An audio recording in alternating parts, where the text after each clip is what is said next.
The methane didn't just smell like rotten eggs and industrial decay. It tasted like cold metallic failure. It bubbled with a low predatory hiss, a thick green soup that wanted to swallow anything with a pulse and turn it into a fossil before the next planetary rotation. I stood on the edge of the fractured trench, my boots skidding on the slick shale, watching the world's worst magic trick. A person was disappearing into the sludge, and for the first time in 3 years, my internal safety protocols were screaming at me to do something other than run away. She was a Vyr-Kyn. Even through the haze of rising toxic gas and the strobe light flicker of my failing headlamp, I could see the iridescent sheen of her slate-gray skin. Her eyes were wide, two pools of molten amber burning with a terror that felt uncomfortably familiar. She wasn't some savage beast from the Spire Tales. She was a girl, maybe 22 cycles old, and she was currently losing a wrestling match with a sinkhole that didn't play fair. Her heavy exo-armor, designed to protect against the high-pressure winds of the night side, was now a lead weight dragging her into the abyss. "Don't do it, Kaelen," the voice in my head whispered. It sounded exactly like the wind whistling through a cracked pressure seal.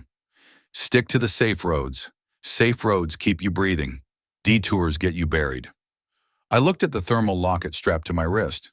The glass was cracked, the holographic image of Alara long since faded into a ghost of static, but the warmth of the casing against my skin felt like a judgment. 3 years ago, I chose the safe road too late. Today, the detour was right in front of me, drowning in liquid methane. "Move, you rust bucket!" I roared, kicking the side of my mule unit.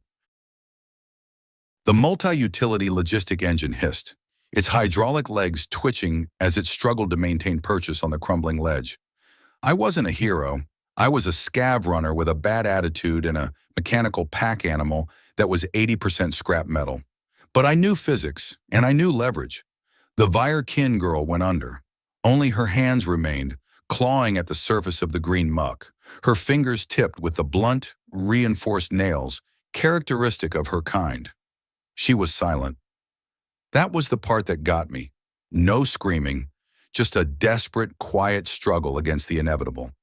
I didn't have a mag tether long enough to reach her, and jumping in meant we both became permanent residents of the trench. My brain, wired for mechanical efficiency and honed by years of fixing broken isotope cells, started stripping the world into components. I saw the rusted support strut of an old atmospheric harvester leaning over the ledge. I saw the heavy-duty winch on my mule. "I'm gonna regret this," I muttered, my breath coming in ragged gasps through my Atmo filter. I slammed a command into the mule's console, override code Alpha 9. The machine groaned in protest, but its primary manipulator arm shot out, gripping the base of the harvester strut. I wasn't just building a bridge. I was building a massive, improvised fishing rod. I threw a heavy-duty mag cable around the strut, looping it twice with a merchant's knot that had seen me through 1,000 cargo hauls. The girl's head broke the surface one last time. She coughed, a wet, choking sound that told me her internal filters were failing.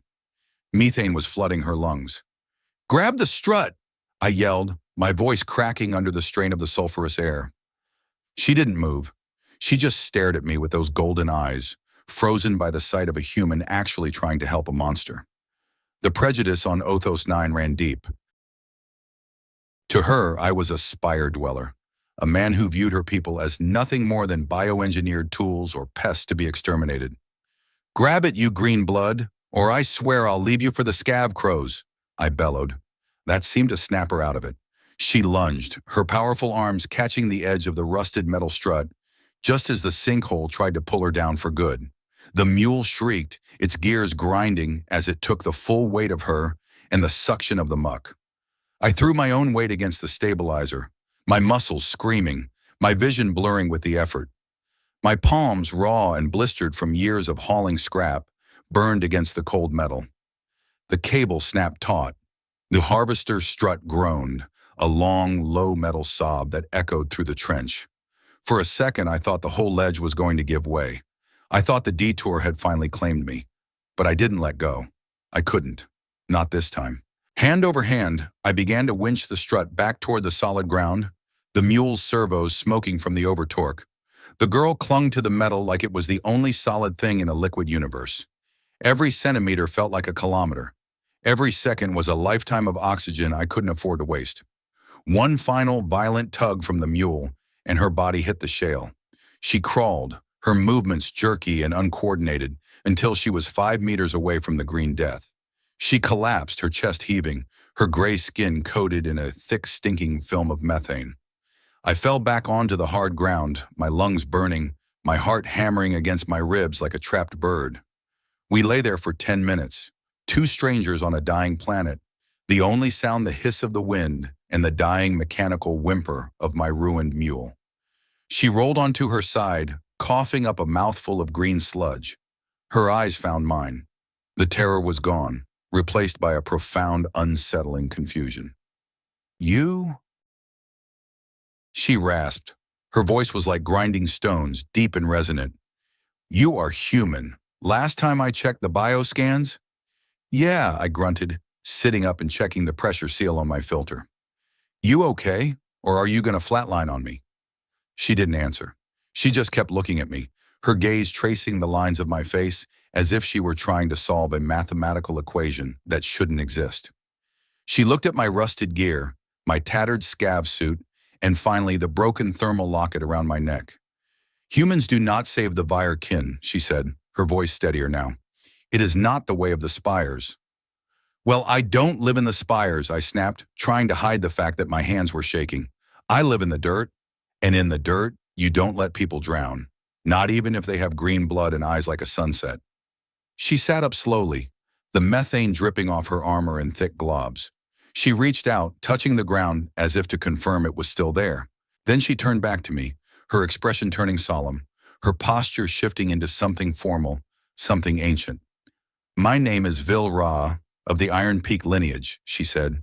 "You have granted me the breath I did not own. You have paid my debt to the abyss." "Great," I said, standing up and wincing as my back informed me that I was no longer 20 years old. "I'm Kaelen. Now bug out before the corporate patrols catch the heat signature from my mule's fried engine." I turned to walk away, to get back to the safe road, to the life of a ghost. But she didn't move toward the trench or the mountains. She moved toward me. "You do not understand, Kaelen Voss," she said, her golden eyes locking onto mine with a terrifying intensity. "In my culture, there is the oxygen debt, the Vyr-Kyn. You saved my life. That life now belongs to the one who preserved it." I froze. I'd heard the stories about the Vyr-Kyn and their weird codes of honor, but I thought it was just stuff people told to make them sound more alien. "I don't want your life, Vyr-Ra. I barely want my own." She tilted her head, a small, sharp movement. "That is irrelevant. The debt is etched in the air we share. Until I save you from the void, I am your shadow. I am your shield." I looked at my ruined mule, then at the vast toxic wilderness of the gray zone, and then at the fierce, beautiful warrior standing in the methane mist. The detour hadn't ended at the river. It was just beginning. "Fine," I muttered, rubbing my face. "But you're carrying the heavy isotope cells." Vyr-Ra didn't smile. I wasn't sure her face was capable of it, but there was a glimmer in her eyes that looked suspiciously like purpose. "I can work with that," she said. The trek back to my temporary outpost in Sector 7 was a long, silent exercise in mutual suspicion. Vyr-Ra walked 2 paces behind me, her heavy boots thudding rhythmically against the permafrost. She didn't complain about the cold or the biting wind that whipped through the canyons. She just existed, a silent gray sentinel that made my neck hair stand on end every time I remembered she was there. My mule unit was limping. One of its hydraulic actuators had blown a seal during the rescue, and it was dragging its rear left leg with a metallic screech that sounded like someone scraping a fork across a plate for 3 hours. I should have been annoyed. I should have been calculating the cost of the repairs in oxygen credits. But instead, my mind kept drifting back to the way Vyr-Ra had looked in the methane. Not like a monster, but like a soul who had given up. We reached the outpost just as the first sun sliver began to peek over the horizon, turning the toxic clouds into a bruised purple. The outpost was nothing more than a reinforced shipping container buried in the side of a cliff, powered by a flickering fusion generator that had seen better decades. It was cramped, smelled of grease and old socks, and was the only place I felt even remotely safe. Inside, I threw my Atmo filter onto the workbench and took a deep breath of the recycled, slightly stale air. It felt like heaven. Vyr-Kyn stood by the airlock, her head nearly touching the ceiling. She looked absurdly out of place in my world of wires and scrap. "You can take the filter off," I said, gesturing to her neckpiece. "The scrubbers in here are good for another 48 hours before they start failing." She hesitated, her hand going to the crude leather and metal mask she wore. Then she unlatched it.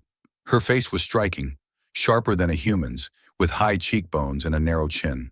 Her skin was a deep, charcoal gray, and her ears were slightly pointed, twitching at every hum of the generator. She didn't look like a subhuman. She looked like a masterpiece of biological engineering designed for a world that didn't want us. She began to strip off her methane-soaked armor plates, revealing a dark, form-fitting thermal suit underneath. Her movements were efficient, the mark of someone who had spent their life in gear. "You're a warrior," I stated, more than asked. "I was," she said, her voice echoing in the small space, "before the exile." "Exile?" I sat down on a crate of spare parts, crackling open a tube of nutrient paste. "What does a Vyr-Kyn have to do to get kicked out of the clan? I thought you guys were all about blood and bone." She looked at me, her golden eyes reflecting the dim orange light of the generator. "I broke the trial of the Iron Peak. My brother Brog was facing a veteran in his combat rite. The veteran was fueled by blood rage, his strikes meant to kill, not to test. Brog was failing. He was 17 cycles old, Kaelen. He was not ready to die." "So you stepped in," I guessed, the nutrient paste tasting like chalk in my mouth. "I entered the ring," she said softly. I stopped the blade. "In doing so, I stole my brother's honor and violated the sacred law of the trials. To save a life in the ring is to mark the warrior as weak forever. My clan leader gave me a choice, the executioner's axe or the gray zone. And you chose the dirt," I said. She nodded. I thought I could live with the shame, but for 2 days I walked toward nothing. I reached the trench, and I realized that without honor, I was already dead. The methane was supposed to be the end of the story. I looked at the thermal locket on my wrist. I knew that feeling. The feeling that you're just a ghost walking through a world that's already moved on. 3 years ago, my wife Alara wanted to see the wildflowers that bloom once every decade in the valleys near the dawn line. I told her it was too dangerous. I told her the corporate scouts were active there. But she smiled and she touched this locket, and I said yes. We took the detour. The scouts didn't find us. The bandits did. They didn't want the flowers. They wanted our air canisters. I watched her suffocate in the dirt because I was too slow with the patch kit. I've spent 3 years avoiding every detour, every shortcut, every risk. I thought if I stayed on the safe road, I could stop hurting. "But you took the shortcut today," Vyr-Kyn said, her voice pulling me back to the present. "You came to the trench." "Why?" "A guy named Jackson," I said with a bitter laugh. "He called me Derek the Ghost, said I was a coward who was afraid of his own shadow. I wanted to prove him wrong for once. I wanted to see if I was still alive." "You saved me to spite a merchant?" she asked, her brow furrowing in confusion. "I saved you because I was tired of watching people die, Vyr-Kyn. Spiting Jackson was just a bonus." She walked over to the workbench, her eyes falling on a pile of broken isotope cells. "These are dead," she said, picking one up. "They lack the glow of the core. Yeah, that's my life's work. Finding dead cells and trying to coax enough juice out of them to trade for another week of oxygen. It's a losing game, but it's the only one in town." Vyr-Kyn held the cell in her large gray hand. "On Othos 9, there is enough energy in the wind and the heat to power 1,000 spires. Your people just choose to lock it behind walls of credit." "Spoken like someone who doesn't have a mortgage on their lungs," I muttered. She set the cell down and turned to me, her expression hardening. "Kaelen Voss, the oxygen debt is not a burden I take lightly. You have restored my breath. Until I have proven my worth to your life, I am your Drak kin. Tell me what you require." I looked around my cramped, dirty outpost. I looked at the broken mule and the flickering lights. I looked at the ghost of my wife in the static of my locket. "I want to not be alone, Vyr-Kyn. That's it. That's the whole list." She tilted her head, her golden eyes softening for a fraction of a second. I can work with that, she said, repeating my words from the trench. We spent the next few hours in a strange kind of harmony. I worked on the mule's hydraulics, my hands covered in black oil, while Vyr-Kyn cleaned the methane off her gear with a rag and some industrial solvent. She was surprisingly handy with tools. She didn't have the finesse for microelectronics, but she could torque a bolt better than any pneumatic wrench I owned. As the suns climbed higher, the temperature inside the container began to rise. Othos 9 was a brutal mistress. When the suns were up, the dayside became a furnace that could melt the lead seals on a cheap suit. We had to hunker down and wait for the twilight. You should sleep, I told her, gesturing to the small cot in the corner. You've had a long day of almost dying. Vyr-Kyn do not require much sleep, she said, though the way her shoulders slumped told a different story. But I will rest. A shield must be strong. She lay down on the cot, her large frame making the small bed look like a toy. Within minutes, her breathing slowed into a deep, rhythmic hum. I sat at my workbench, the broken thermal locket in my hand.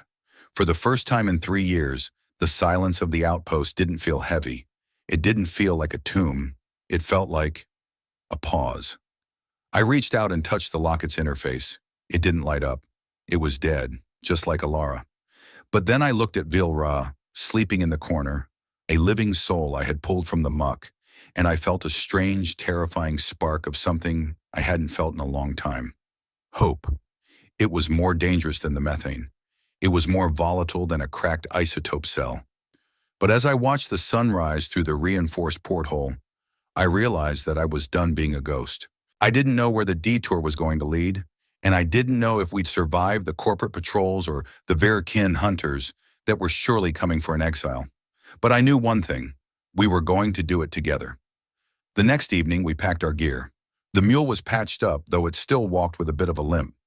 Vyr-Kyn had her armor back on, the slate-gray plates gleaming in the twilight. She looked formidable. She looked like a reason to keep moving. "Where to, Kaelen Voss?" she asked as we stood at the airlock. "North," I said, pointing toward the jagged peaks of the Spire Range, toward the trade hubs. "Jackson is going to be there, expecting me to come back with a bag of scrap and a defeated look. And instead, I'm coming back with a friend and a new road to build." Vyr-Kyn nodded once, her golden eyes burning with a new fire. "Then let us move. The oxygen is waiting." We stepped out into the gray zone, the wind howling through the canyons like a hungry beast. I didn't look back at the safe road. I didn't look back at the outpost. I just looked forward, toward the horizon, where the stars were beginning to bleed through the toxic clouds. I was Kaelen Voss, the scav runner who took a detour. And for the first time in my life, I wasn't afraid of the dark. I wonder, looking at the vastness of this world, have you ever felt like a ghost in your own life? Have you ever spent years walking the same safe path, only to find that the thing that truly saved you was the one risk you were terrified to take? What is the one detour you have been avoiding?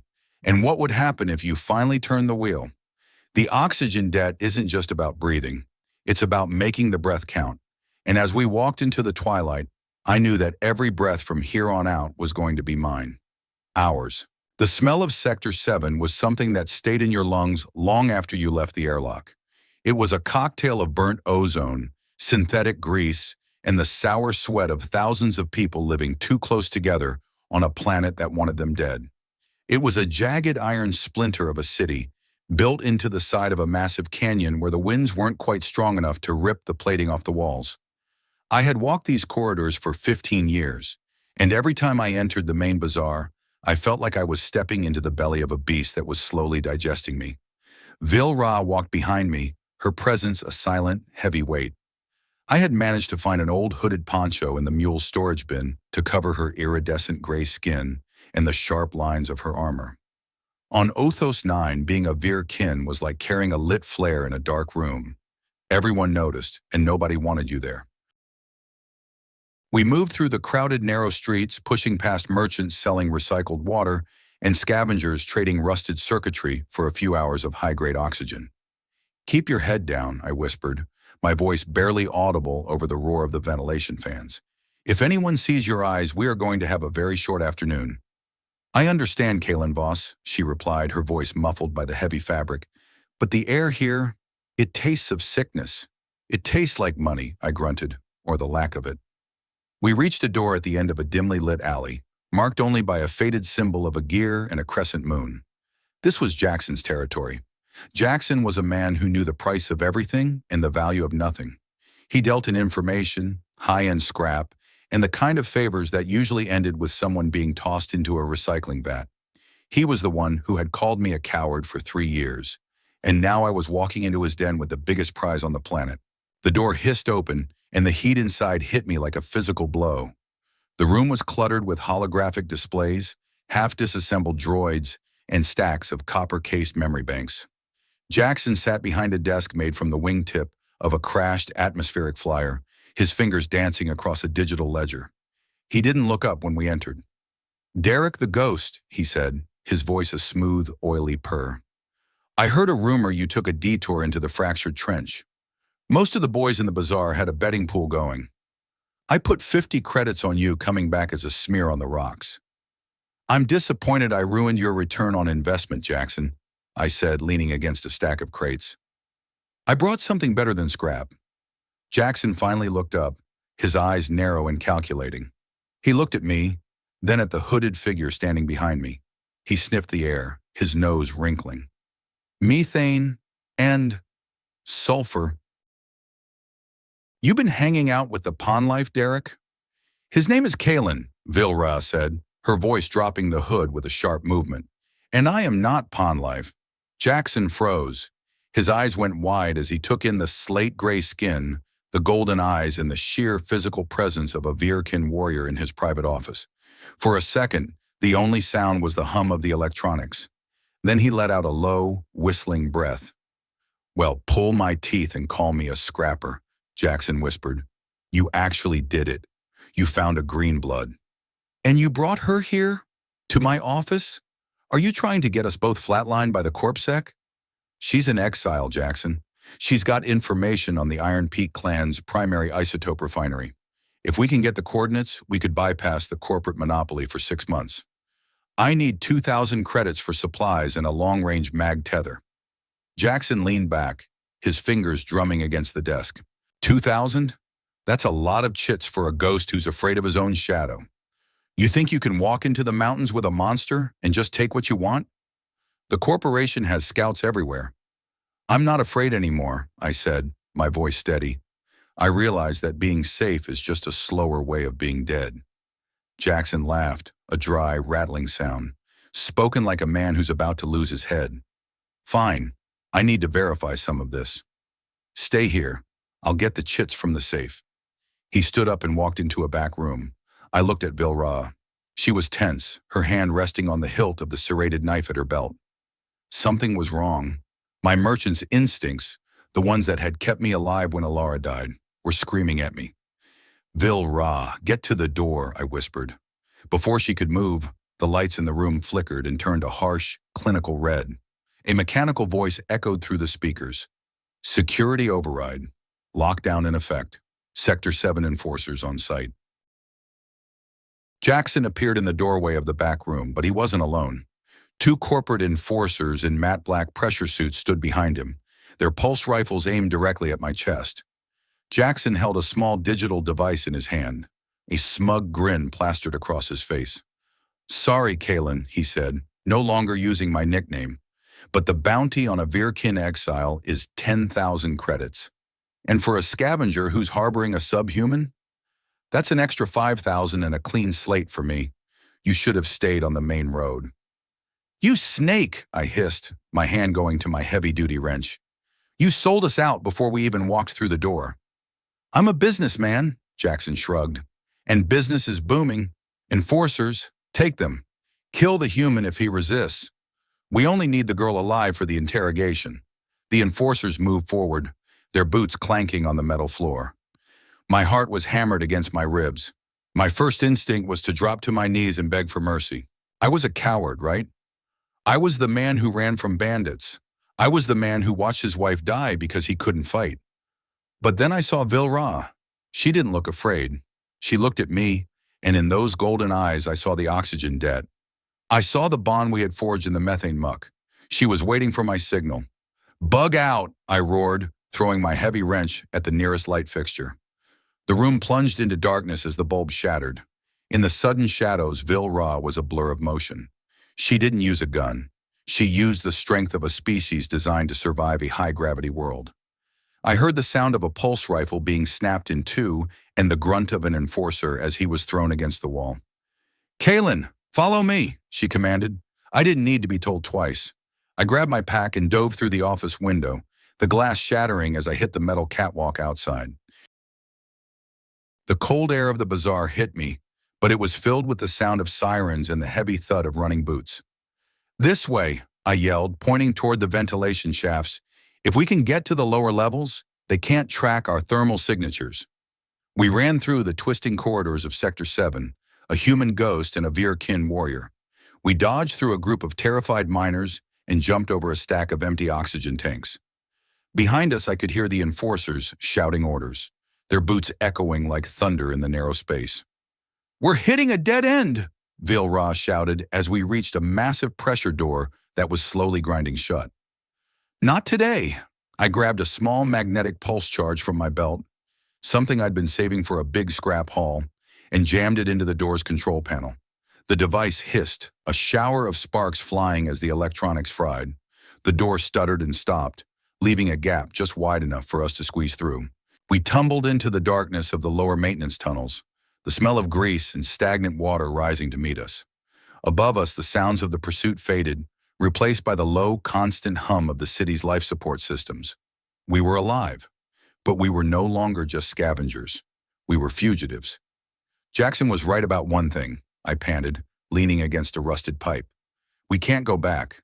There's no safe road left for us on this planet." Vyr-Kyn stepped closer to me, her gray skin pale in the emergency lighting. "The debt is still unpaid," she said softly, "but now we are both exiles. We are both monsters in their eyes." I looked at the thermal locket on my wrist. It was cracked and useless, but for the first time in 3 years, I felt like I was actually standing on my own 2 feet. I wasn't running from the bandits anymore. I was running toward something. "Let's go, Vyr-Kyn," I said, straightening my back. "We're heading for the Iron Peak Mountains. If Jackson wants to sell us out, he's going to have to find us in the gray zone first." We moved deeper into the tunnels, leaving the lights of Sector 7 behind. We had no credits, our mule was damaged, and half the planet was looking for us. But as I walked beside the girl I had saved from the methane, I realized that the courage I had found in the trench wasn't a one-time thing. It was a choice I had to make every single second. And for the first time, I was choosing to live. The gray zone wasn't a place, it was a punishment. It was the strip of land on Othos 9 that sat eternally between the blinding fire of the sun side and the soul-crushing frost of the night side. Here the winds never stopped screaming, and the dust was so fine it could work its way through the tightest seals of an atmo filter. We had been walking for 3 days since our escape from Sector 7, following the jagged spine of the obsidian spikes toward the north.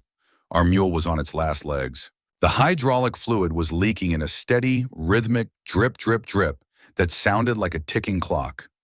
Every hour I had to stop and tighten the bolts on its primary drive gear, my fingers numb and bleeding from the cold. We were low on oxygen, low on food, and the silence between us was becoming as heavy as the atmosphere. "How far to the Iron Peak Pass?" I asked, my voice rasping through the filter. 6 kilometers, Vyr-Kyn replied. "Maybe 7. The magnetic interference is getting worse. My internal compass is spinning like a broken top." We reached a small clearing protected by a cluster of massive, wind-carved rocks. The sun sliver was low on the horizon, casting long, distorted shadows that looked like reaching fingers. I signaled for the mule to halt and slumped against a rock, my legs feeling like they were made of lead. "We rest here," I said. "We need to conserve the oxygen. If we push too hard, we'll be breathing vacuum by midnight." Vyr-Kyn sat across from me, her golden eyes fixed on the horizon. She didn't seem to feel the cold the way I did. Her people had been designed for this world, their skin thick and their lungs capable of extracting every tiny molecule of usable air from the toxic soup. She was a biological marvel, and yet she was treated like a broken tool. "Kaelen Voss," she said after a long silence. Back in the city, why did you not give me up? Jackson was right. The credits would have solved your problems. You could have bought a new mule. You could have moved to a better sector. You could have been safe. I looked at her, really looked at her. Her gray skin was covered in a fine layer of red dust, and her armor was scratched and battered. She was the most dangerous person I had ever met, and yet she was the only one who had ever asked me why I did the right thing. Because I'm tired of being a ghost, Vyr-Kyn, I said. I spent 3 years being safe. I spent 3 years not caring about anything because I didn't want to lose anything else. But when I saw you in that methane sink, I realized that if I let you die, there wouldn't be anything left of me either, not even the ghost. She nodded slowly. Among my people, we say that fear is a predator. If you run from it, it grows faster. If you stand and face it, it becomes your shadow. It is still there, but it no longer leads you. Your people say a lot of smart things for a bunch of warriors who exile their own daughters, I muttered. Vyr-Kyn's expression didn't change, but her eyes darkened. My clan is not perfect. We are obsessed with the strength of the collective. We forget that the collective is made of individuals who have hearts. My brother Brog, he was the only one who cried when I left. The others just watched. They saw a rule being broken. He saw a sister being lost. Family is a choice, Vyr-Kyn, not just a bloodline. I learned that the hard way when Alara died. My village didn't help me. They just looked at me with pity and told me to move on. They didn't understand that you don't move on from a hole in your soul. You just learn to walk around the edges of it. Vyr-Kyn reached into a small pouch at her belt and pulled out a smooth, gray stone. It was unremarkable, the kind of pebble you'd find in any canyon on Othos 9. She held it out to me. This is from Brog, she said. He gave it to me before the enforcers took me to the gray zone. He said it was a victory stone. He wanted me to have one, even if I never fought another trial. I took the stone, its surface cold against my palm. Why are you telling me this? Because you carry a stone of your own, Kaelen boss. She pointed to the thermal locket on my wrist. You carry your grief like a weapon, but you never use it. You only use it to hurt yourself. I pulled my hand back, the old anger flickering in my chest. You don't know anything about my grief. I know what it looks like to drown while you are standing on dry land, she said quietly. I saw it in your eyes in the trench, and I saw it when Jackson called you a coward. You aren't afraid of the bandits, Kaelen. You are afraid of being happy again. Because if you are happy, you think you are betraying the one you lost. The words hit me harder than any enforcer's pulse rifle. I wanted to yell at her, to tell her to shut up and mind her own business, but the truth was too loud. I had been punishing myself for 3 years for the crime of surviving. I had turned my life into a gray wasteland because I didn't think I deserved the colors Alara had loved. I sat there in the silence, the wind howling around the rocks, and I felt the weight of the stone in my hand. It was just a rock, but to Vyr-Kyn, it was a piece of her brother's love. To me, the locket was a piece of Alara's death. Maybe it was time to change what I was carrying. We need to move, I said, my voice thick with emotion. The temperature is dropping, and the mule won't start if the battery cells freeze over. We stood up and began the final push toward the Iron Peak Pass. The terrain became even more treacherous, the path narrow and slick with ice. The obsidian spikes loomed over us like the teeth of a giant beast, and the air grew so thin that even with my Atmo filter, I felt lightheaded. Halfway up the pass, the mule finally gave out. With a long mechanical sigh, it slumped onto its side, the hydraulic fluid frozen into black icicles. The cargo containers tumbled onto the path, and the machine's optical sensors flickered once before going dark. That's it, I said, staring at the heap of scrap. We lost the mule. We lost the food, the extra oxygen, and the mag tether. We're done. Vyr-Kyn didn't hesitate. She walked over to the mule, grabbed the 2 most important isotope cells, and strapped them to her back. Then she picked up the remaining 2 canisters of oxygen. We are not done, she said. The pass is only 2,000 meters away. I will carry the load. You will carry yourself. It's too heavy, Vyr-Kyn. You'll burn through your own oxygen in an hour? Then I will burn through it, she snapped. I am your Vyr-Kyn. I do not let my preserves die on a mountain. Move, Kaelen Voss. That is an order from your shield. I didn't argue, I couldn't. I watched as this girl, who had been exiled and hunted, took the weight of my survival on her shoulders without a single complaint. She began to climb, her movements slow and deliberate, her golden eyes focused on the summit. I followed her, every step a battle against my own lungs. My heart was a drum, my vision a blur of gray and white. I wanted to stop. I wanted to lie down in the snow and let the cold take me. It would be so easy. I wouldn't have to feel the guilt anymore. I wouldn't have to face the ghost of Alara. But then I looked at Vyr-Kyn. I saw the way her muscles strained under the weight. I saw the way she never looked back, trusting me to follow. And I realized that if I stopped, she would stop too. She would die trying to save a man who didn't want to be saved. I won't let her down, I whispered to myself. I won't be the reason someone else dies on a detour. I dug my fingers into the ice, pulling myself up the incline. I ignored the fire in my chest and the numbness in my toes. I stopped thinking about the past and started thinking about the next meter. Then the next. Then the one after that. We reached the summit of the pass just as the twilight faded into the deep, terrifying black of the night side. Below us, the Iron Peak Valley stretched out, a hidden oasis of thermal vents and glowing moss that provided a natural, if dangerous, sanctuary.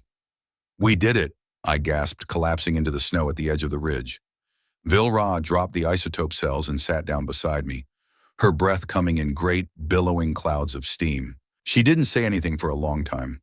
She just looked out at the valley, the light of the thermal vents reflecting in her eyes. You did it, Kaelen Voss, she finally said. You climbed the mountain. You didn't run. I looked at her, and then I looked at the thermal locket on my wrist. I unclasped it, the metal cold against my skin. I looked at the cracked glass and the ghost of the woman I had loved. I'm sorry, Alara, I whispered. I can't stay in the ghost town anymore. I placed the locket on a small ledge of obsidian facing the valley. It wasn't a betrayal, it was a release. I was leaving the pain here, at the top of the mountain, so I could carry something else down into the valley. Let's go, I said to Vyr-Kyn, offering her my hand. We have a refinery to find. She took my hand, her grip strong and warm, and for the first time in 3 years, I wasn't Derek the ghost. I wasn't a coward afraid of his own shadow. I was just a man, standing on a mountain with a friend, ready to face whatever the next detour had in store. The whispering wastes had tried to break us, but all they had done was strip away the things we didn't need. We were empty, we were tired, and we were hunted. But as we began our descent into the Iron Peak Valley, I knew that we were more alive than we had ever been. Because courage isn't the absence of fear. It's the realization that there is something more important than being afraid. And for me, that something was sitting right next to me, breathing the same air, sharing the same debt. I have to ask you, as you look back on the mountains you have climbed in your own life, have you ever had to leave something behind so you could keep moving? Have you ever realized that the weight you were carrying wasn't a shield, but a cage? What would it feel like to leave that cage on the mountaintop and walk into the valley as yourself for the first time? The road ahead of us was dark, and the corporate enforcers were still out there, somewhere in the shadows. But for the first time, I didn't care about the safe road. I was on the right road, and that was enough. The descent into the Iron Peak Valley was not the reprieve I had imagined. If the mountains were a jagged wall of ice and obsidian, the valley was a steaming, sulfurous wound in the crust of Athos 9. Great vents of volcanic gas hissed from the earth, painting the rocks in sickly shades of yellow and orange. The air was thick, a heavy soup of mineral dust and heat that made my Atmo filter rattle with every breath. But there was something worse than the heat brewing in the sky, a static storm. I had seen them from the safety of the Sector 7 observation decks, great swirling vortices of electromagnetic energy that turned the horizon into a kaleidoscope of violet and gold. From a distance, they were beautiful. On the ground, they were a death sentence for electronics. Vyr-Kyn stopped in her tracks, her iridescent gray skin shimmering as the first arcs of static electricity danced across the metallic plates of her armor. Her golden eyes narrowed, scanning the clouds that were beginning to churn like a boiling cauldron. Kaelen Voss, she said, her voice dropping into a low guttural register. The air is screaming. We need to find shelter before the lightning starts hunting. I checked the small handheld scanner on my belt. The screen was a frantic mess of flickering lines and nonsensical symbols. The electromagnetic interference was already eating into the circuitry. If we didn't find cover, the mule's remaining isotope cells would overcharge and turn us into a pair of very expensive charcoal briquettes. There is a thermal cave system about 2 kilometers to the west, I shouted over the rising roar of the wind. If we can get inside the basalt layers, the rock should act as a natural Faraday cage. Let's burn air, Vyr-Kyn grunted, using a bit of the street slang she had picked up from me. We ran. Or rather, we stumbled through a landscape that was rapidly turning into a neon nightmare. The wind picked up, carrying shards of volcanic glass that hissed against my scav suit. Every time my boots hit the ground, a small spark of violet energy jumped from the soil. The smell of ozone was so thick I could taste it through the filter, a sharp metallic tang that made my teeth ache. The mule, dragging its crippled leg, let out a high-pitched mechanical whine. I could smell the insulation on its wires beginning to smolder. "Come on, you bucket of bolts!" I roared, grabbing the machine's tow line and heaving with everything I had. We reached the mouth of the cave just as the first bolt of static lightning slammed into the ridge above us. The sound wasn't a crack of thunder. It was a physical blow, a bass note so deep it vibrated through my bones and sent a shower of sparks raining down on our heads. We dove into the darkness, tumbling over the uneven stone floor as the storm outside unleashed its full fury. Inside, the cave was surprisingly warm. The air was still, thick with the smell of damp earth and some kind of sweet fermented moss that grew on the walls. I crawled to my feet, my heart hammering against my ribs like a trapped bird. Outside, the world was a strobe light of violet energy, the roar of the static storm sounding like 1,000 jet engines. "Is everyone still in one piece?" I panted, checking the seals on my suit. Vyr-Kyn stood up, shedding her poncho. Her armor was glowing with a faint, dying luminescence, the static charge slowly bleeding off into the damp floor. She looked at me, then at the mule, which had collapsed near the entrance, its optical sensors dark. "We are alive," she said, "but the machine is circuit fried." I knelt beside the mule, opening the maintenance hatch. A cloud of acrid smoke drifted out. The primary processor was a melted lump of silicon and copper. I let out a long, ragged sigh. That's it. Without the mule, we're down to whatever we can carry on our backs. We have maybe 36 hours of high-grade oxygen left between the two of us. And that's if we don't do anything stupid like breathing too fast. Vyr-Kyn sat down against the cave wall, her eyes fixed on the entrance. 36 hours is plenty of time to find the refinery, Kaelen boss. The Iron Peak clan used to say that the best hunts are the ones that end just before the last breath. Your clan had a very morbid sense of humor, Vyr-Kyn. She didn't respond. She just watched the violet light outside. I pulled out my thermal locket, the one I had left on the mountain ridge, but then grabbed at the last second because I couldn't quite let go. I looked at the cracked glass. I was 34 years old, and I was sitting in a cave with a bioengineered warrior, waiting for an electromagnetic storm to finish me off. I looked at Vyr-Kyn. She was silent, her hands resting on her knees. The secondary theme of our journey, the idea that family is a choice, felt like a heavy weight in the room. I had spent 3 years avoiding any kind of connection, and now I was literally tethered to someone by an oxygen debt. "Why did you save me, Kaelen?" she asked suddenly, her voice echoing in the cave. "Truly, in the bazaar, you could have made your life easy. You could have walked away." "I already told you, I'm tired of being a ghost." She turned her head to look at me, her golden eyes piercing. "No, there is more. You saved me because you wanted to see if the universe was still capable of mercy. You were testing Othos 9. Maybe," I muttered, leaning my head against the cool stone, "or maybe I just didn't want to be the only person left on this rock who remembered what Alara's smile looked like." Vyr-Kyn stood up and walked toward the back of the cave. Her movement was fluid, powerful. She reached out and touched a patch of the glowing moss. "This moss," she said, "it is called hearth growth. My people use it to treat lung rot and radiation burns. It only grows near deep crust thermal vents. If we follow the growth, we will find a way deeper into the mountain." "You want to go deeper?" I asked, standing up. The storm is out there. If we go down, we might get trapped. If we stay here, we run out of air, she countered. The refinery is not on the surface, Kaelen. The corporation hides its best tech in the old mining shafts. The Vyr-Kyn know the veins of this world. Trust me. I looked at the darkness of the tunnel, then at the violet chaos outside. I didn't have much of a choice. Lead the way, Shield, I said. We walked for what felt like hours. The tunnel wound its way down, the air getting warmer and more humid. The bioluminescent moss provided a faint, ethereal light, casting long shadows that danced on the walls.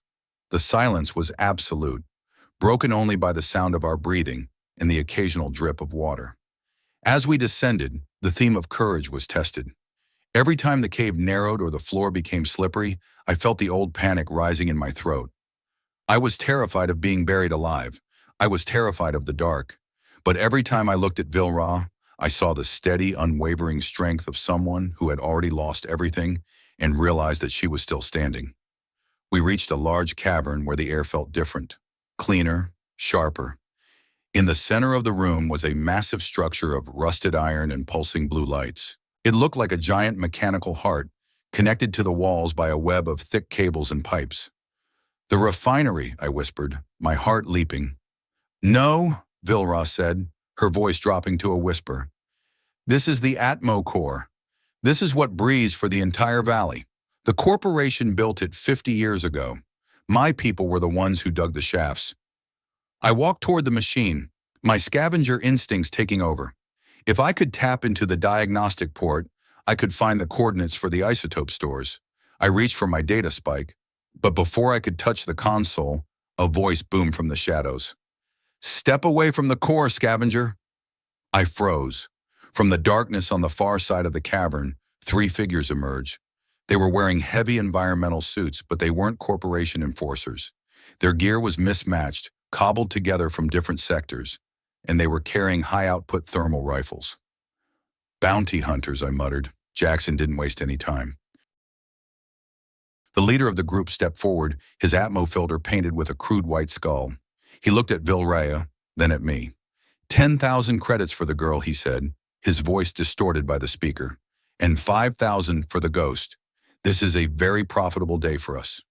Vyr-Kyn stepped in front of me, her hand going to the hilt of her knife. You will find that some debts are too expensive to collect, Dust Eater. The hunter laughed, a cold, mechanical sound.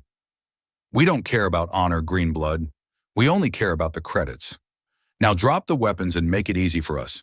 Or don't. The bounty is the same if you're flatline. I looked at Vyr-Kyn. I saw the tension in her shoulders, the way she was calculating the distance. I looked at the hunters. They had the high ground and the firepower. My fear was screaming at me to surrender, to beg for a deal. But then I thought about the oxygen debt. I thought about the mountain pass and the way Vyr-Kyn had carried my weight. Kaelen, she whispered, her eyes never leaving the leader. When I move, you find cover. Do not look back. No, I said, my voice surprisingly steady. We are doing this together. I reached into my pack and pulled out a small experimental pulse grenade I had salvaged months ago. It was a prototype, unstable and dangerous, but in a room full of electromagnetic equipment, it was a nuclear option. You want a payout? I yelled, holding the grenade up so they could see the blinking red light. Then you better hope your suits are shielded. The leader's eyes widened behind his visor. You're crazy. If that thing goes off in here, you'll fry the Atmo core. You'll kill everyone in the valley. Then I guess we're all going to have a very short afternoon, aren't we? I replied, my thumb hovering over the activation switch. For a second, the cavern was silent. The humanistic theme was at its peak, the realization that courage isn't the absence of fear, but the willingness to risk everything for someone else. I was terrified of dying, but I was more terrified of being the kind of person who let his family get taken by scav crows. The leader narrowed his eyes. You're bluffing, scavenger. You don't have the guts. Try me, I said. Before he could react, Vyr-Kyn moved. She was a shadow in the bioluminescence, a blur of motion that covered the distance in a heartbeat. The lead hunter raised his rifle, but Vyr-Kyn slammed into him, the force of the impact sending them both tumbling into the darkness. The other two hunters turned their weapons toward me. I didn't think. I didn't hesitate. I threw the pulse grenade at the base of the Atmo core and dove behind a heavy iron strut. The world turned white. A massive wave of blue energy rippled through the cavern, followed by a sound that felt like the earth itself was screaming. The blue lights on the Atmo core flared and then died. The hum of the machine replaced by a series of violent electrical pops. The hunters' rifles sparked and hissed, their internal batteries short-circuiting. I scrambled to my feet, my vision swimming.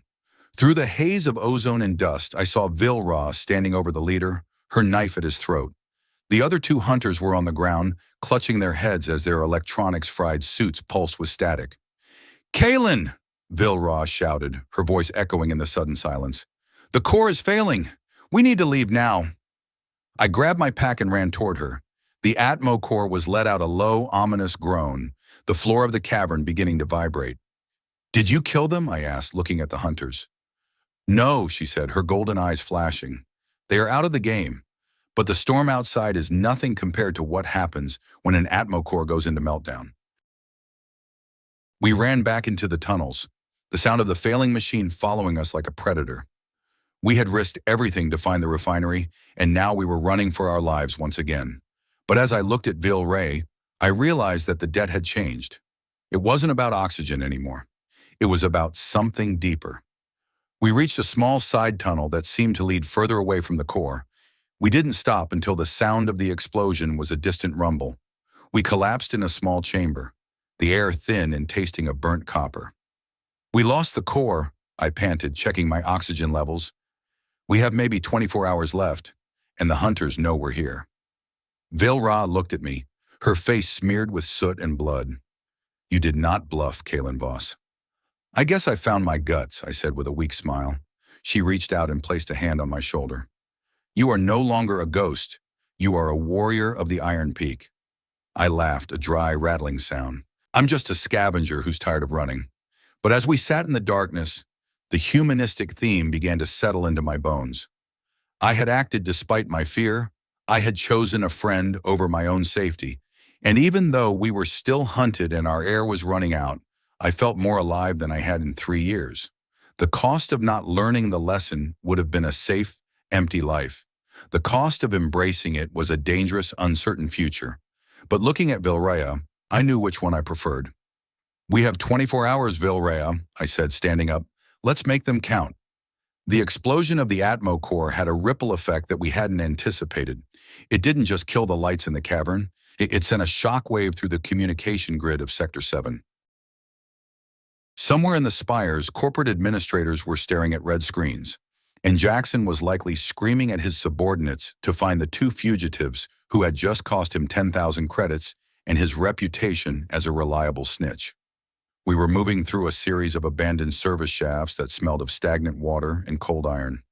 My Atmo filter was struggling, the red light on the side flashing once every 10 seconds, to remind me that the scrubbers were at 80% capacity. Vyr-Kyn was silent, her senses heightened, her head tilting at every distant clank of metal. "Kaelen," she whispered, pulling me into the shadow of a massive ventilation fan. "Someone is following us. Not the hunters from the cave. This one is different. They are moving with purpose." I felt a cold shiver crawl down my spine. "Is it CorpSec?" "No," she said, her eyes narrowing. "They are too quiet for the corporation. These are Vyr-Kyn movements." My heart skipped a beat. "Your clan?" She didn't answer. She just pulled her knife and waited. The silence of the shaft was absolute, the only sound the faint hiss of our breathing. Then from the darkness ahead, a single voice spoke. It was deep, rough, and carried the unmistakable cadence of the Iron Peak dialect. "Vyr-Kyn, is that you, sister?" Vyr-Kyn froze. Her knife arm dropped an inch, and I could see the confusion and pain war on her face. A figure stepped into the dim light of the bioluminescent moss. He was younger than Vyr-Kyn, his gray skin lighter, his eyes a pale, flickering yellow. He was wearing the traditional leather and bone armor of the Vyr-Kyn, but his chest plate was scarred, the mark of a warrior who had seen many trials. "Brog?" Vyr-Kyn whispered, her voice trembling. The young man stepped forward, his eyes fixed on his sister. He looked at me for a fraction of a second, his expression turning into one of pure, unadulterated hate, before turning back to Vyr-Kyn. "I have been tracking your scent since the trench," he said. "The clan said you were dead. They said the methane took you, but I knew better. I knew you were too stubborn to cash out in a sinkhole." "Brog, what are you doing here?" Vyr-Kyn asked, stepping toward him. "You shouldn't be in the gray zone. If Groth finds out—" "Groth is a fool," Brog interrupted, his voice sharp. "He sent hunters after you, Vyr-Kyn. He told the clan you had sold our secrets to the Spires. He told them you were a traitor who was traveling with a human ghost." Vyr-Kyn looked at me, then back at her brother. "Kaelen Voss is not a ghost. He is the one who saved me from the methane. He is the one who took the risk when my own clan had abandoned me." Brog spat on the floor. "He is a human, sister. A dust eater who views us as tools. You have shamed our lineage by accepting a life debt from a scavenger. The Iron Peak does not bow to the Spires." The humanistic theme was being tested here, not just for me, but for Vyr-Kyn. She was being forced to choose between the culture she had been born into and the bond she had forged in the void. Her loyalty to her brother was evident in the way she looked at him, but her loyalty to the truth was even stronger. "Brog, listen to me," she said, her voice steady. "The clan is wrong. Honor is not about following rules that require us to kill our own. Honor is about protecting those who cannot protect themselves. You are alive because I broke the rules, and I am alive because Kaelen Voss broke his." Brog took a step toward me, his hand resting on the hilt of a massive serrated sword. "I should kill him now, sister. I should wipe the shame from our line and take you back to the mountains. Groth might show mercy if I bring him the head of the human who corrupted you." I didn't move. I didn't reach for my wrench. I just looked Brog in the eye. I was 34 years old, and I had spent my life being afraid of people like him. But now I didn't feel afraid. I felt tired. Tired of the hatred, tired of the safe roads, tired of the endless cycle of debt and death. "Brog," I said, my voice surprisingly calm. "If you want to kill me, go ahead. But it won't change anything. It won't bring back your sister's honor, and it won't make you a better warrior. It will just make you another tool for a clan leader who doesn't care if you live or die." "Shut up, human," Brog roared, drawing his sword. "You know nothing of our ways." "Brog, stop." Vyr-Kyn stepped between us, her own knife drawn. "If you want to get to him, you have to go through me." The brother and sister stood there, inches apart, their golden eyes locked in a battle of wills. It was a heartbreaking scene, a family torn apart by the very rules meant to protect them. The cost of not learning the lesson was visible in Brog's eyes. The anger, the confusion, the desperate need for approval from a system that had already failed him. "You would fight your own blood for a scavenger?" Brog whispered, his voice cracking. "I would fight the entire world for my family, Brog," she replied. "And Kaelen Voss is my family. By choice, if not by blood." Brog's sword arm shook. He looked at Vyr-Kyn, then at the gray pebble she had pulled from her pouch, the victory stone he had given her. His expression softened for a fraction of a second, the memories of their childhood flickering across his face. "The clan is coming," he said finally, his voice dropping to a whisper. "Groth has sent a full hunting party. They are only 2 hours behind me. If they find you with him, they will kill you both. They don't care about the internment laws anymore. They want an example." Vyr-Kyn took a deep breath. "Then we have to reach the refinery before they do. If we can secure the isotope cells and the long-range transmitter, we can call for help from the independent colonies." "The refinery is a trap," Brog said, shaking his head. "The corporation has been monitoring it for weeks. They knew someone would come for the isotopes. They are waiting for you, sister." "Then we go anyway," I said, stepping forward. "We don't have enough air to go back. Our only choice is to go forward and hope we're fast enough to outrun the hunters and the corpsec." Brog looked at me, his pale yellow eyes narrowing. "You are either the bravest man I have ever met, human, or the most circuit fried." "A little bit of both," I admitted. Brog was silent for a long moment. Then he sheathed his sword. "I cannot go back to the clan after this. If I let you live, I am as much of an exile as you are." He looked at Vyr-Kyn. "I will help you reach the refinery, but only because I want to see how this story ends." Vyr-Kyn smiled, a small, genuine expression that transformed her face. "Welcome to the detour, brother." The three of us moved through the tunnels, a strange and unlikely team. Brog took the lead, his knowledge of the Vyr-Kyn tunnels allowing us to bypass the most dangerous sections. I walked in the middle, my Atmo filter rattling, and Vyr brought up the rear, her eyes scanning the shadows for any sign of pursuit. As we walked, I noticed the change in the atmosphere. The walls were no longer damp and natural. They were lined with heavy steel plating and high-voltage conduits. We were getting close to the heart of the corporation's operations. The humanistic theme was being tested in a new way. I was traveling with two Vyr-Kyn, members of a race I had been taught to fear my entire life. And yet, I felt safer with them than I ever had in the spires. I had realized that the labels the world gave us didn't matter. What mattered was the choice to stand together when everything was falling apart. We reached a massive circular door, marked with the gleaming gold logo of the Othos 9 Mining Corporation. It was reinforced with titanium and guarded by a pair of automated turrets that were scanning the hallway with red lasers. "The refinery entrance," Brog whispered. "How do we get past the turrets?" I asked, my mind racing through mechanical solutions. "We don't," Vyr said, her eyes fixed on the door. "We use the override codes the clan found during the construction." She walked forward, her hands raised in a gesture of peace. The red lasers swept across her body, a mechanical voice echoing through the corridor. "Identification required. Unauthorized personnel detected." Vyr spoke a series of guttural words in the Vyr-Kyn language. The lasers flickered and then turned green. The turrets powered down, their sensors retracting into the ceiling.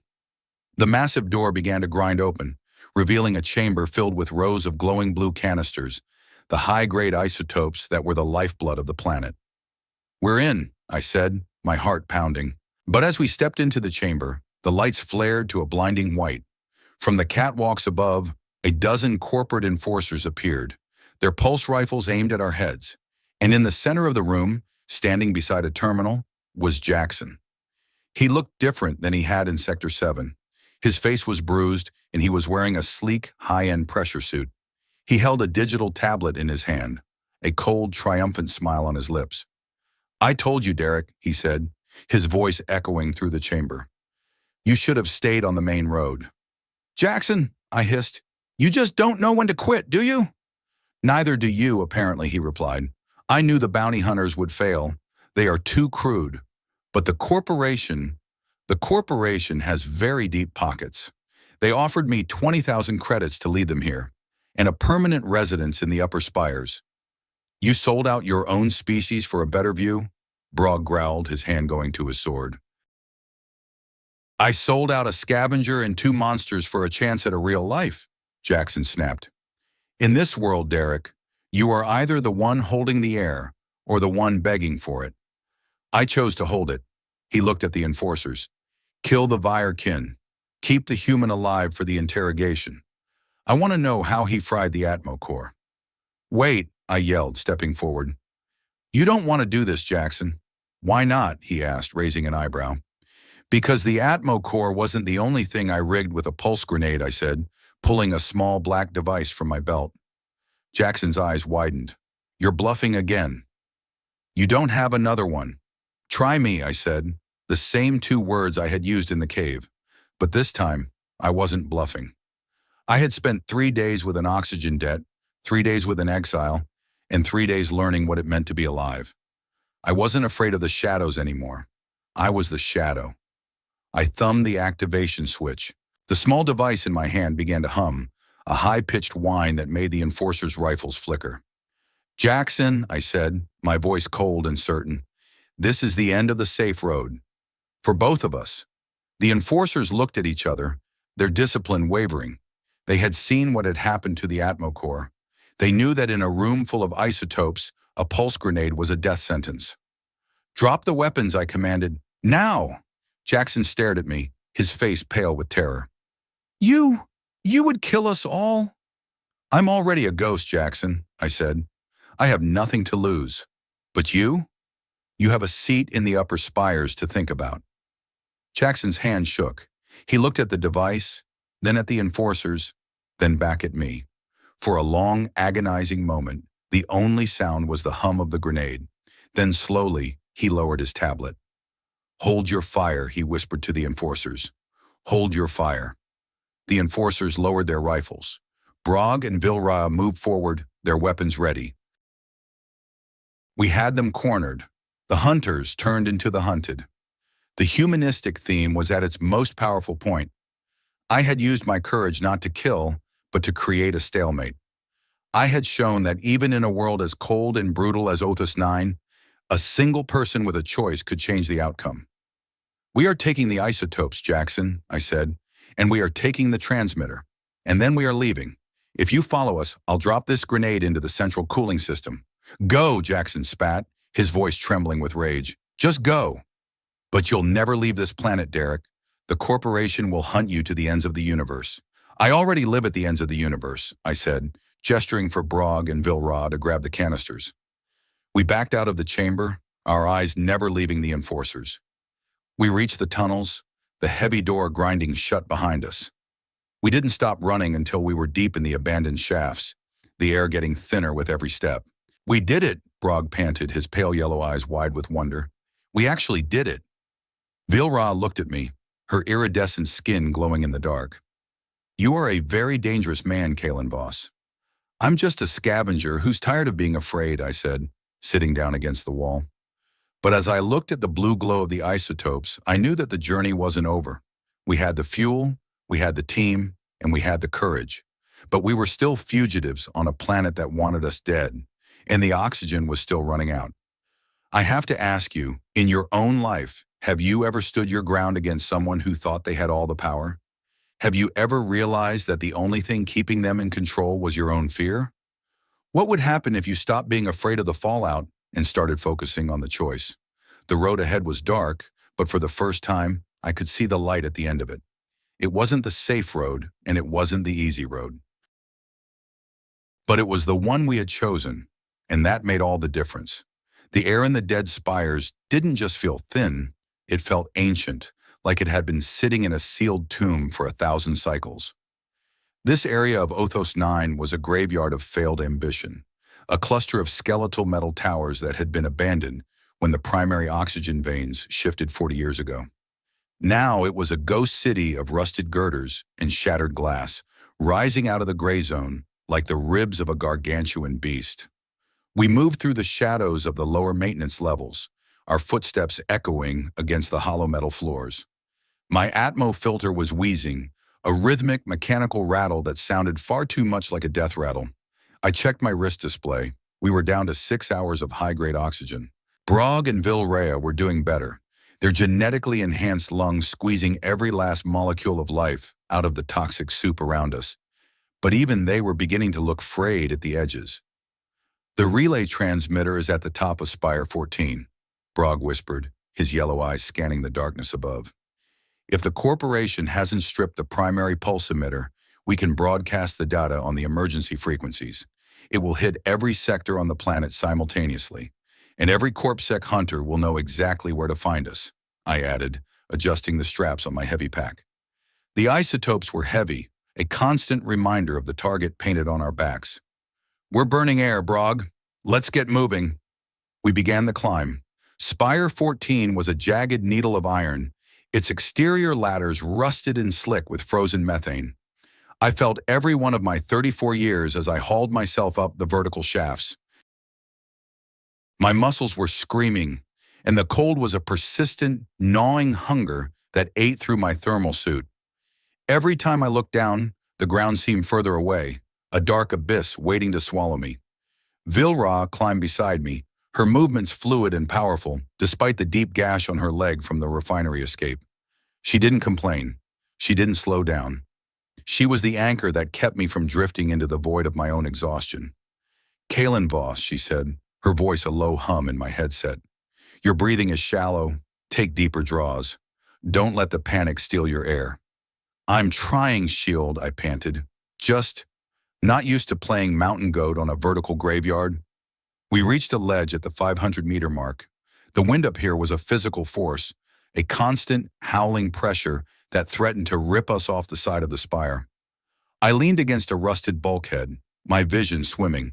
The humanistic theme, the idea that our choices define us, felt particularly sharp here. I could have stayed in my shipping container. I could have been safe. I could have been breathing recycled air and counting my chits. Instead, I was 500 meters in the air, running out of oxygen and following a Vyr-Kyn warrior into the mouth of a storm. Brog was ahead, scouting the next level. He dropped back down to the ledge, his expression grim. "Corporate jackrabbits," he said, using the slang for the fast, light-armored hover units. "I saw 3 of them patrolling the upper tiers. They've pinned our thermal signatures. They know we're on the spire." "How long?" I asked. 10 minutes, maybe 15 if they're playing it safe." Vilra looked at me. "Kaelen, the transmitter needs a manual bypass. Brog and I can hold the stairwell, but we cannot code. You have to reach the summit and bridge the cortex." "You're asking me to go up there alone?" I asked, a fresh wave of terror washing over me. "You aren't alone," she said, placing a gray hand on my shoulder. "You carry the breath of 2 races now, and you carry the memory of the one you lost. She would not want you to stop here." She was right. Ilara wouldn't have stopped. She would have taken the detour, smiled at the danger, and found a way to make it work. I looked at the locket I was no longer wearing, the ghost of it still heavy on my skin. I wasn't doing this for the locket anymore. I was doing it for the living. "Give me the data spike," I said, my voice hardening. "I'll broadcast the truth. You two just make sure nobody interrupts my signal." Brog handed me the small glowing cylinder. "Try not to get flatlined, gearhead. I still want to see how this story ends." "I'll do my best, Scrapper," I replied, offering a weak grin. I started the final ascent. The last 200 meters were a nightmare of exposed girders and crumbling platforms. The jackrabbits were closer now, the whine of their engines a high-pitched scream that cut through the wind. Red searchlights began to sweep the side of the spire, lancing through the darkness like the eyes of predatory insects. I reached the summit, a small, circular platform dominated by a massive, needle-like antenna. The control console was encased in a block of ice, its buttons frozen and unresponsive. I didn't have time for finesse. I pulled my heavy-duty wrench and smashed the casing, revealing the delicate circuitry beneath. The interface was ancient, a mess of analog switches in early-generation fiber optics. My fingers, numb and clumsy, fumbled with the wires. I needed to bridge the primary power grid to the transmitter, but the surge protectors were fried. If I bypassed them, the whole platform would become a giant lightning rod. "Another detour," I muttered, the red lights of a jackrabbit sweeping over the platform. One more dangerous shortcut. I heard the sound of pulse fire from below. Brog and Vilra were engaged. The battle had begun. I could hear Vilra's war cry, a sound of pure, defiant energy that echoed through the skeletal tower. It gave me the strength to keep going. I grabbed 2 thick power cables, their insulation cracked and sparking. My heart was pounding, a frantic, uneven rhythm that matched the blinking red light on my oxygen display.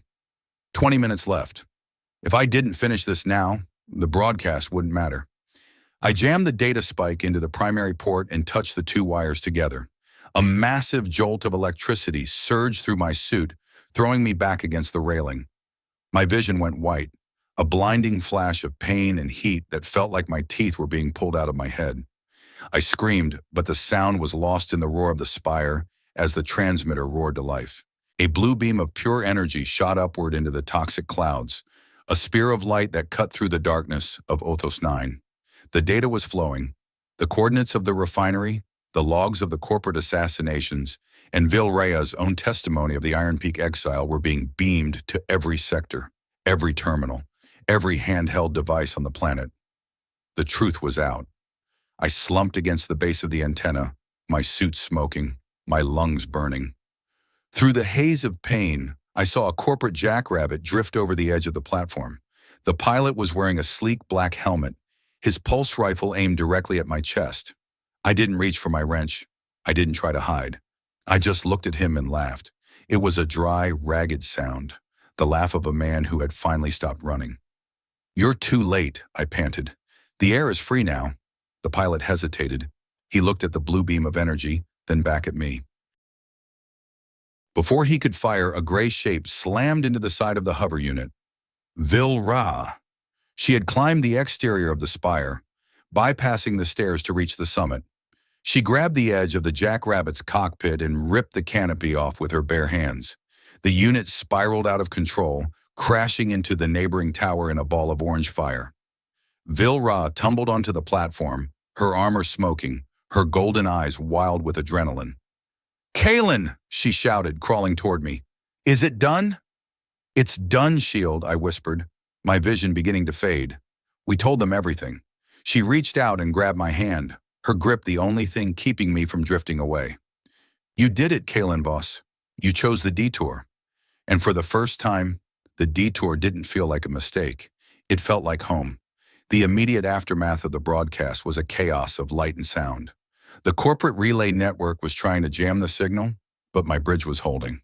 The blue beam remained a defiant pillar against the clouds. But our victory was precarious. Spire 14 was a lighthouse in a sea of enemies, and the corporation was not known for its grace in defeat. Brog scrambled onto the platform, his leather armor torn and his shoulder bleeding. He was laughing, a manic, wild sound that made my chest ache. "They're retreating," he yelled. The broadcast hit the lower sectors. "The miners are starting a walkout. CorpSec is pulling back to protect the executive spires." Vyr-Kyn didn't look celebratory. She was looking at me, her eyes tracking the flickering light on my oxygen display. 5 minutes. The red light was no longer flashing. It was a steady, ominous glow. "Kaelen, you have no air," she said, her voice dropping all pretense of warrior stoicism. "I know," I said, my voice sounding distant even to my own ears. "It's okay." I made the breath count. She didn't hesitate. She began unlatching the emergency reserve from her own suit. It was a small, high-pressure canister designed to provide 30 minutes of life to a Vyr-Kyn. To a human, it might last an hour. "No," I said, pushing her hand away. "You need that to get down the spire. You and Brog. You have to lead them. The people who heard the broadcast, they're going to need a shield." "You are the shield, Kaelen Voss," she snapped, her voice breaking. "You are the one who showed us that the safe road is a lie. I will not let you suffocate on a rusted needle while the world wakes up." I looked at her, and in that moment, the humanistic theme was no longer a philosophical concept. It was the absolute, undeniable truth of our existence. We weren't a scavenger and a monster. We weren't a debtor and a creditor. We were two people who had chosen to see each other in a world that demanded we be blind. I finally understood what Alara had seen in the wildflowers. It wasn't about the beauty of the petals. It was about the courage it took to seek beauty in a wasteland. "Vyr-Kyn, listen to me," I whispered, my lungs beginning to seize. "You saved me in the trench. You paid my debt on the mountain. Now I'm paying yours. Go. Take Brog. Tell them that the gray zone belongs to everyone." "I will not leave you," she whispered, her golden eyes shimmering with a moisture I hadn't thought her species was capable of. "Then don't leave me," I said, gesturing to the canister. "We share it. We share the air until it's gone. Then we see what the next detour looks like." Brog watched us, his expression a mix of awe and sorrow. He didn't offer his own air. He knew his sister well enough to know she wouldn't take it. He simply stood at the edge of the platform, his sword drawn, watching the burning wreckage of the jackrabbits below. Vyr-Kyn cracked the seal on the canister. The hiss of fresh oxygen was the most beautiful sound I had ever heard. She pressed the mask to my face, holding it there with a firm, steady hand. I breathed deep, the cool, clean air flooding my lungs and clearing the fog from my brain. Then, she took a breath herself, the two of us huddled at the base of the transmitter like orphans in a storm. We sat there for what felt like an eternity, sharing the lifeline while the planet below us began to change. I could see the lights of Sector 7 flickering, not with the steady, cold glow of corporate control, but with the frantic, uneven pulse of a revolution. Transformation is never painless, I thought. It's the sound of a bone whistle blowing in the dark. It's the smell of methane and the taste of blood. But it's the only way to know you're alive. The cost of my transformation was everything I had once considered safe. My home, my credits, my anonymity. All of it was gone. But what I had embraced in its place was a connection that transcended blood and biology. I had found a family in the most unlikely place in the universe. Kaelen, Vilra whispered, her forehead resting against mine. Yeah, shield?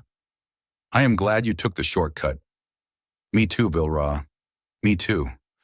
The oxygen canister eventually ran dry.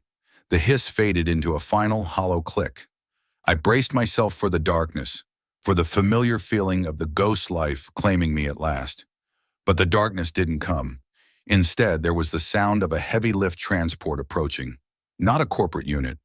It was an old, battered scrapper ship, its hull covered in the mismatched plating of the independent colonies. It descended toward the platform, its thrusters kicking up a cloud of red dust and metal shavings. The hatch opened and a man leaned out. He wasn't wearing a corporate uniform. He was wearing the tattered overalls of a miner, his face smeared with grease and his eyes bright with a defiant hope. You the ones who sent the signal? He roared over the engines. I stood up, leaning on Vilra for support. We're the ones. Then get on the ship. He yelled, the whole planet is looking for you, but we found you first. We're heading for the night side. There's a settlement there that doesn't answer to the spires. I looked at Vilra, then at Brog. The detour was continuing. It was leading us into the cold, into the unknown, into a future where nothing was guaranteed. It was perfect. We scrambled into the hold of the transport.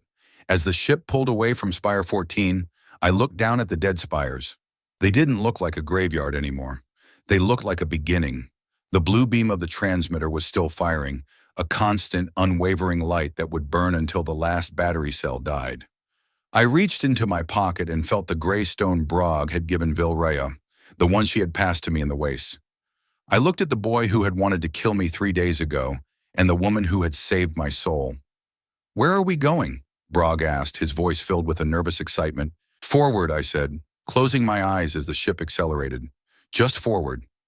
As you look at the blue light fading in the distance, I have to ask you, what is the broadcast you are waiting to send? What is the truth you are holding inside because you are afraid of the enforcers in your own life? And when the air finally runs thin, who are the people you will choose to share your last canister with? The safe road is a lie we tell ourselves to avoid the pain of living. But the detours are where the wildflowers grow. And even on a world of methane and iron, those flowers are worth every struggle, every scar, and every single breath. I was Kaelen Voss, the man who was found at the top of a spire, and for the first time in my life, I knew exactly who I was. The interior of the vulture's wing smelled of stale yeast, burnt wiring, and hope, a scent I had forgotten was possible in the oxygen-starved corridors of Othos 9. It was a blocky, ugly transport ship, a patchwork of rusted hull plates and scavenged engine parts, but to me, it felt like a palace. I lay on a grimy pallet in the corner of the cargo hold, my suit stripped down to the waist. My chest was a map of angry red welts where the electrical surge from Spire 14 had tried to cook me from the inside out. Vilra was there, her large iridescent gray hands moving with surprising gentleness as she applied a cooling paste of hearth-growth moss to my burns. Her golden eyes were fixed on her work, her expression a mix of concentration and something else, something softer that she hadn't yet learned how to hide. You almost zeroed out back there, gearhead, a voice rasped from the shadows. I turned my head, wincing as the movement pulled at the scorched skin on my shoulder. Brog was sitting on a stack of empty ration crates, sharpening his serrated sword with a whetstone. The rhythmic shing-shing of the blade was the heartbeat of the room. He looked battered, his shoulder wrapped in blood-stained bandages, but his eyes were bright with a manic, dangerous energy. I've had worse afternoons, I managed to say, my voice sounding like I'd swallowed a handful of gravel. Mostly when I had to deal with Jackson's bookkeeping. Brog let out a dry, barking laugh. Jackson, last I saw of that slime ball, he was trying to hide behind a stack of isotope canisters while the enforcers were busy panicking. The broadcast didn't just rattle their cages, Kaelen. It blew the doors off. Is it working? I asked, looking at Vilram. Did the sectors actually rise? She paused, her fingers hovering over a particularly nasty burn on my ribs. The ship's comms are flooded, she said quietly. Every sector from the spire bottom to the western ridge is seeing walkouts. The miners in Sector 7 have seized the primary Atmo scrubbers.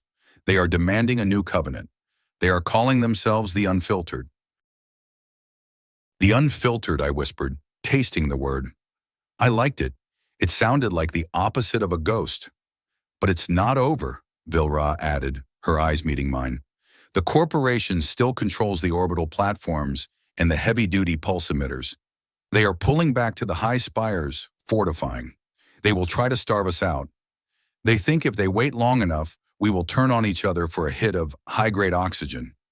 Then they don't know who they're dealing with, I said, pushing myself up into a sitting position, despite Vyr-Kyn's protest. We spent 40 cycles begging for scraps. We can spend 40 more building our own table. We spent the next several hours in a strange state of limbo as the Vulture's wing burned its thrusters toward the night side. The pilot, an Atmo junkie named Harlan, who had lost 3 fingers to frostbite during a scav run in the Great Void, kept us updated over the intercom. The corporation was in a total scramble. They hadn't expected a human and a Vyr-Kyn to bridge the cortex. They hadn't expected the truth to have such a high thermal signature. As the adrenaline began to fade, the humanistic theme of our journey started to settle into the marrow of my bones. I looked at Brog, who was now showing a young human girl on the ship how to tie a warrior's knot. I looked at the group of refugees huddled together near the engine room. Humans, Vyr-Kyn, and a few biomods whose skin was more chrome than flesh. 3 days ago, I would have looked at this cargo hold and seen a collection of targets. I would have calculated the oxygen consumption and wondered how long it would take for them to start stealing from each other. I would have looked for the safest corner and stayed there, a ghost waiting for the haunting to end. But now I saw a crew. I saw the beginning of something that didn't have a name yet. I saw people who had realized that being afraid was a choice they didn't have to make anymore. Vyr-Kyn, I said, leaning my head back against the cold metal wall. About the debt, the Vyr-Kyn. She stopped what she was doing, her posture going rigid. The debt is not yet paid, Kaelen Voss. You are still breathing air that was bought with my shield. No, I said, shaking my head. That's not what I mean. I don't want you to be bound to me. Not because of a rule or a law or an oxygen canister. I don't want a servant, and I don't want a shadow. She narrowed her eyes, her ears twitching. Then what do you want? I want you to stay because you choose to, I said, the words feeling heavier than the isotopes we'd stolen. I want a partner, someone who's willing to take the detour with me, even when there isn't a map. The silence that followed was long and filled with the low hum of the ship's fusion core. Vyr-Kyn looked down at her hands, then back at me. A small, sharp smile touched her lips, the first real one I had ever seen. I am a Vyr-Kyn of the Iron Peak, she said softly. We do not do well with maps anyway. We prefer to follow the scent of the wind. Then let's see where the wind is blowing, I said. The ship lurched as we crossed the dawn line. Through the small, thick porthole, I watched the violet clouds of the gray zone give way to the deep, absolute black of the night side. This was the place where the corporation didn't go. It was too cold, too remote, too expensive to police. It was a wasteland of frozen methane and jagged ice cliffs. But it was also a place where the shadows couldn't find you. We are approaching the respite, Harlan's voice crackled over the speakers. It's a thermal vent colony in the sub-zero trench. They've got their own scrubbers, hot-wired from old military tech. They said they've got room for the signal makers. I looked at the thermal locket on my wrist. It was still cracked. It was still dead. But as the ship began its long, controlled descent into the darkness, I realized I didn't need the holographic image to remember Alara. I remembered her through the choice I had made. I remembered her through the fact that I was still alive to feel the cold. Courage isn't the absence of fear, I thought, watching the ice cliffs rise to meet us. It's the realization that there is something more precious than your own safety. And as I looked around the cargo hold at the tired, dirty, magnificent people who had chosen to stand with us, I knew exactly what that something was. It was us, all of us. We hit the landing struts with a jarring thud. The hatch hissed open, and the air that rushed in was freezing, biting, brutal, and absolutely pure. I stepped out onto the ice, my boots crunching on the permafrost. Vyr-Kyn was right beside me, her golden eyes reflecting the dim blue light of the thermal vents below. Brog jumped down next to us, his sword held loosely at his side. Well, gearhead, he said, looking around at the desolate, beautiful landscape. We're a long way from the safe roads now. I smiled, the wind whipping through my hair. Yeah, Brog, I guess we are. And for the first time in 3 years, I wasn't a ghost. I was just a man, standing in the dark, ready to build a fire. 5 years on the night side of Othos 9 had changed the color of my skin and the cadence of my heart. The cold was no longer an enemy.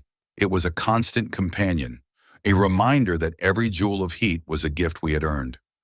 We had built the respite from the bones of the dead spires, dragging steel and silicon across the ice to create a sanctuary that the corporation couldn't touch. It wasn't a city of chrome and glass. It was a burrow of warmth and iron, hidden deep within the thermal veins of the sub-zero trench. I stood on the observation deck of the primary relay station, looking out over the valley. 5 years ago, this place had been nothing but ice and silence. Now it was a hub of activity. I could see the glow of the hydroponic domes where we grew the moss and the lichen that fed us. I could see the sparks from the forge where the Vyr-Kyn and the humans worked side by side, creating the tools we needed to survive. Kaelen, a voice called out from the gantry below. I looked down to see a young boy, maybe 8 cycles old, running toward the relay. He was a biomod, his left arm replaced by a sleek, utilitarian prosthetic that I had built for him myself 2 months ago. His name was Leo, and he was the son of a miner who hadn't made it out of Sector 7. "The Atmos Scouts are back," Leo yelled, his face bright with excitement. "They found a new vein of high-grade isotope in the eastern ridge, and Vyr-Kyn says she's going to show us how to track the scent of the thermal vents this afternoon." "Tell her I'll be down in a minute, Leo," I shouted back. "And don't you dare try to hotwire the heater in the workshop again." The boy laughed and ran off, his mechanical arm glinting in the dim blue light.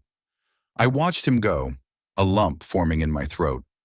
On Othos 9, a child who can laugh is the greatest victory we have ever achieved.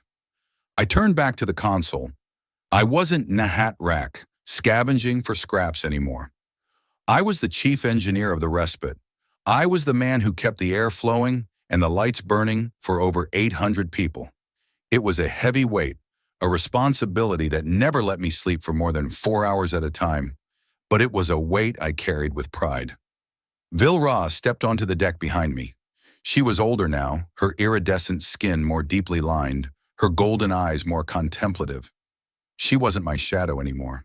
She was the leader of the Atmos Scouts, the shield that protected the colony from the wandering bandit tribes and the occasional corporate probe. "The boy is becoming a nuisance," she said, her voice like grinding stones, though there was no malice in it. "He keeps asking me if humans can grow iridescent skin if they eat enough moss." I chuckled, leaning against the railing. "Tell him it takes 1,000 cycles and a lot of stubbornness."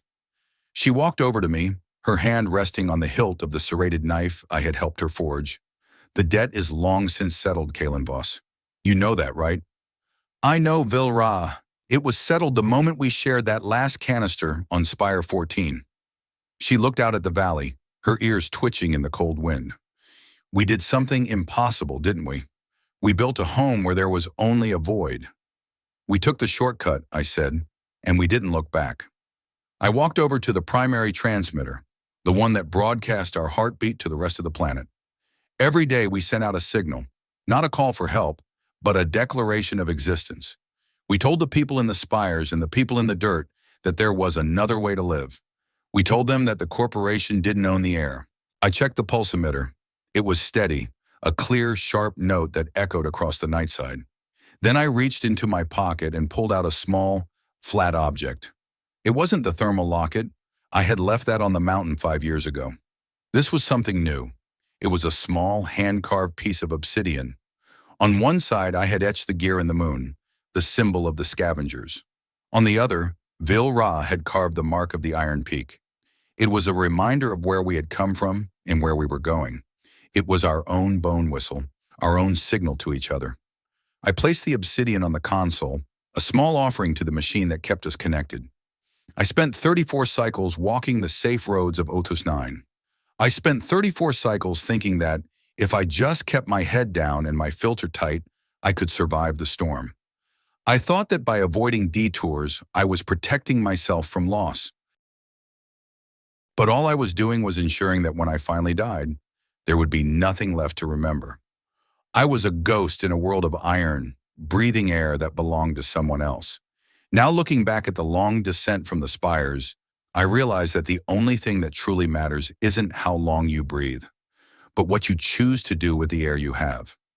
I lost Alara on a detour, and for a long time I blamed the road. But the road wasn't the problem. The problem was that I stopped walking after she fell. I let my fear build a cage out of my memories, and I called it safety. It took a drowning girl in a methane sink to show me that my life wasn't my own to throw away. It belonged to the people I chose to save. It belonged to the family I built out of scrap and grit. Being found isn't something that happens to you. It's something you choose to let happen. You have to be willing to be seen, even when you're covered in the muck of your own failures. You have to be willing to take the shortcut, even when the map says there's a cliff ahead, because it's only on the cliff's edge that you finally see how far you can fly. I looked at Vyr-Kyn, and then I looked at the thousands of stars that were finally visible through the thinning clouds of the night side. The corporation was still out there. The spires were still standing. But they were no longer the center of our universe. We were. I have been thinking about you, wherever you are, breathing air that might feel as heavy as mine once did. I spent so many cycles running from everything that mattered because I was terrified of the cost of connection. I wonder, is there a shortcut in your own life that you have been staring at with the same suspicion I once had? Is there someone in your world who is drowning, not in methane, but in the silence of their own fear? What would it feel like to stop being a ghost and finally, truly, let yourself be found by the people who need you? I reached out and flipped the switch on the transmitter, sending the morning signal out into the void. It wasn't a hero's cry. It was just the sound of someone who was no longer afraid of the dark. Vyr-Kyn placed her hand over mine on the console, her gray skin warm against my own. "Let's go down, Kaelen," she said. "The scouts are waiting." I nodded, taking one last look at the frozen horizon. "Together," I whispered. "Together," she replied. We walked off the deck, leaving the blue beam of the relay to guard the valley. Outside, the sun sliver was just beginning to touch the highest peaks of the obsidian spikes. But for the first time in my life, I didn't need the light to see where I was going. I had already found home.